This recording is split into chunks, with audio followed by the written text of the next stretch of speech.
The Mitanni Empire Palace. In 2022, a drought in the Kurdistan region of Iraq caused the waters in the Mosul Dam to slowly decrease. This led German and Iraqi archaeologists to discover and study remnants of a civilization long thought lost to time. On the bank of the Tigris River lie the ruins of a once great palace. It first showed signs of existence in 2010 and again in 2018, but 2022 has allowed for more studies to take place on the site. The results of this have unlocked more of the city around the palace, and even some artifacts, like a collection of cuneiform tablets that were in ceramic containers. It's remarkable they managed to survive such a long time under the water, especially since it looks like the tablets weren't fired in a kiln, to the astonishment of Peter Fausner, one of the archaeologists and his colleagues. More notable finds include murals painted on some of the walls, with the red and blue pigments still visible and very vibrant. In its heyday, the palace would have sat on a plateau about 65 feet overlooking the east bank of the Tigris River. The position was fortified by a large brick wall on the west side of the buildings, designed to prevent any mudslides. It was quite an impressive settlement. But exactly how old is the site? Experts believe they've uncovered the city of Zakhiku, which was part of the Mitanni Empire, which ruled over this region of Iraq, commonly known as Mesopotamia, between the years 1550 and 1350 BC. This makes the site nearly 3,500 years old. Using what they've uncovered gives historians a bigger picture of what the Mitanni Empire was like. Up until now, not much was known about them. Researchers are hoping the cuneiform tablets we mentioned earlier can provide clues on what their daily life was like, especially since some are still in clay envelopes, meaning they were most likely Bronze Age male. 7. The Aral Sea. At one point, the Aral Sea, which is ironically just a large lake, was once the fourth largest freshwater source in the world. Sitting between the countries of Uzbekistan to the south and Kazakhstan to the north, this once great expanse of water is now only a tenth of the size it was before. So, what happened? The Aral Sea is a source of not only commerce but also food for many cities and communities on its shores. Fish were plentiful, and many businesses and families used to thrive on the abundance found within the lake's 26,000 square miles. But in the 1950s, this would start to change as the Soviet Union, which the two countries were part of, introduced new plans to redirect water away from the lake. Instead, the water for the Aral Sea was sent to Central Asia to provide for irrigation and growing cotton farms. Over a span of 40 years, the water in the Aral Sea would quickly shrink. First, as the water lowered, the salt concentration increased, killing off many of the fish. Fishing fleets were beached, rusting away on the sands of the lakebed, and entire communities started to dissolve as their main source of money and food dried up. If you looked at the lake in 1990, it seemed much more like a desert wasteland. Nowadays, the northern side of the Aral Sea closest to Kazakhstan is being restored. The Koch-Aral Dam completed construction in 2005, helping to keep water on the northern side of the Aral Sea, where it was filtered through new channels of the Sir-Darya River. Water levels have now gone up rapidly, to the point where fishing communities have started to resurface and populate the lake once again. 6. The City of Potosi. People taking boats on the lake of the Uribante Reservoir in Venezuela between 1985 and 2008 might have noticed something strange creeping out of the middle of the water's surface. On a closer look, they'd see that it was a cross, turning green from moss and algae. If they looked further, they would see it was attached to some slates that sloped downwards in a pyramid. What they saw was the church spire of the old city of Potosi. This became more and more clear as years went by, and the water of the reservoir slowly decreased. By 2010, the water in the area surrounding the church had all but disappeared. The site, with its ornate Gothic architecture, stood proudly on a grassy outcrop. Although most of the structure had washed away, leaving only a skeletal frame, the front side of the building still stood tall, as if waiting for the next congregation to file through its doors on a Sunday morning. The reason the church and city ended up underwater was not due to a freak accident. Instead, Potosi was intentionally flooded after a nearby river was dammed in order to provide hydroelectric power to nearby settlements.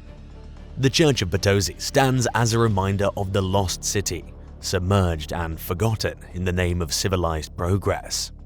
What would you do if your hometown was set to be filled in by a dam?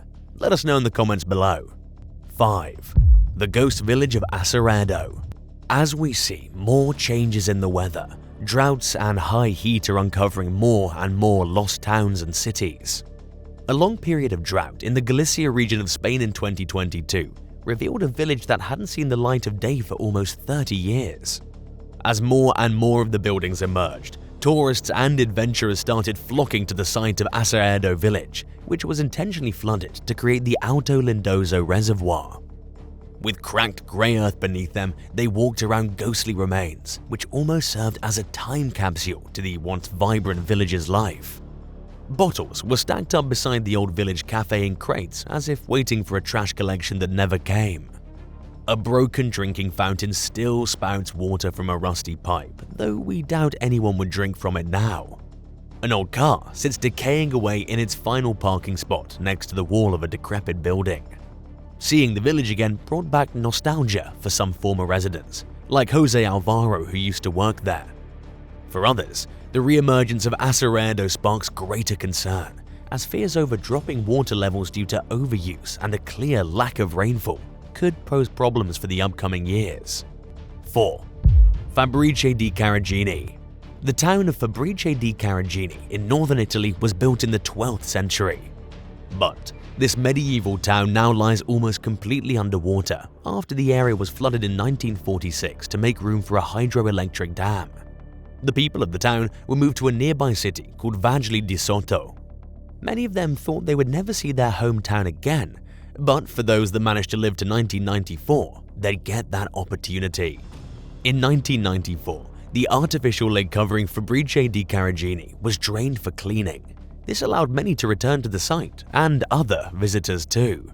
Over 1 million people flocked to the drained lake town to see this time capsule and walk around its historic buildings and church that were preserved underwater. Amazingly, some of the roofs are still intact, including one domed building that stands tall. 27 years later, in 2021, the lake was scheduled to be drained again, with 34 million cubic meters of water being displaced to reveal the town again. But this hasn't taken place just yet. All we know is that it'll be a truly historic event once it does happen. 3. The Spanish Stonehenge. The dolmen of Guadalperal is situated near a town called Caceres in Spain. The circle of upright stone slabs settled in the ground is estimated to be somewhere between 4,000 and 7,000 years old. You don't need to wonder too much why it was given the nickname the Spanish Stonehenge. In 1963, this prehistoric monument was thought to have disappeared. The area was flooded with water to create the Valdecañas Reservoir. For many years later, the only part of the site visible was the top of the tallest megaliths every now and then. In 2022, a drought saw the water levels of the reservoir decrease, and the dolmen of Guadalperal was fully exposed once again after decades underwater. The news caused excitement in the archaeological community, with many historians getting their first chance to explore and study the dry ruins. It is believed that the monument has the same purpose as Stonehenge in the UK, being both a place of worship and a burial ground. Some historians and anthropologists argue that the site may have some of the first cartographical markings ever seen, with some believing that there's an engraving of a snake with a triangle as a head to show directional cues. Now, there are many fears that this may be the last time we see this historic site. Many people, like the local historian Angel Castano, are calling for the dolmen to be moved. The stones that make up the site consist of granite, a very porous rock. There are fears that if the reservoir were to be filled back up, water absorbing back into the rock could cause irreparable damage to the ruins. Not only that, but there's currently no protection in place for the site, meaning tourists and adventure seekers have full reign over the stones. Many are frightened this could lead to vandalism or damage by human hands. At this moment in time, it remains a case for the Spanish government to decide what fate will fall on the dolmen of Guadalperal. 2. Nazi warships in the Danube. Towards the end of World War II, as the Nazis began to retreat from areas they controlled, destroying many of their own vessels and machines to stop incriminating information from falling into enemy hands. This included over 20 warships from the Black Sea Fleet that were sunk in 1944 on the Danube River near Serbia. Near the town of Prahovo, heavily armed ships now stand in the mud of the riverbed thanks to droughts and a heat wave across Europe in the summer of 2022, which led to water levels dropping rapidly. But this historical discovery comes with a big warning. A lot of the ships still have weapons on board, which means tons of explosives and live ammunition are now waiting out in the open. While these were still a threat when they were submerged, in the dry heat above water, they pose an even bigger problem. Not only that, but now that they're above the surface, they've caused blockages and made the narrow stretch which ships can navigate through even smaller. The Serbian government issued a bid in March for the salvaging of the ships and the removal of the dangerous munitions and explosives. The procedure was estimated to cost 29 million euros, $30 million. Hopefully, the waters of the Danube will be safe again soon, whether by rainfall or by a purposeful removal. 1. The finds of Lake Mead. Lake Mead in Nevada is the country's biggest reservoir. It provides water to more than 25 million people, and is also a place for families and boat enthusiasts to have some fun. Created in 1937, a series of droughts have led the waters to decrease rapidly, and as of 2022, this has led to some surprising discoveries. Probably the most grisly things found were a series of human remains, since the lake was a convenient place to dispose of a body thanks to its massive size. One of the bodies uncovered, which was found inside a large barrel, is thought to be linked to a mob killing. There are also relics from World War II hidden underneath its watery depths. A World War II era Higgins landing craft can now be seen jutting out from the riverbed surface. Crafts like these were used in Normandy during the conflict, but this one was used to survey the Colorado River and was eventually forgotten. Also emerging from the water is a B-29 bomber which crashed into Lake Mead back in 1948. One settlement that was flooded to make way for the lake, which is connected to the greater system of the Hoover Dam, is St. Thomas. Originally a Mormon-settled town, it was evacuated. Some residents were reluctant to leave though in the late 1930s. Water levels have been so low that St. Thomas has been visible above the water for over 10 years. As the lake keeps on declining, it's only a matter of time before more things are found underneath Mead. Who knows what else is down there? Thanks for watching. Which of these resurfaced spots interested you the most? Let us know in the comments below, and don't forget to subscribe to the channel if you haven't already. See you next time. Bye.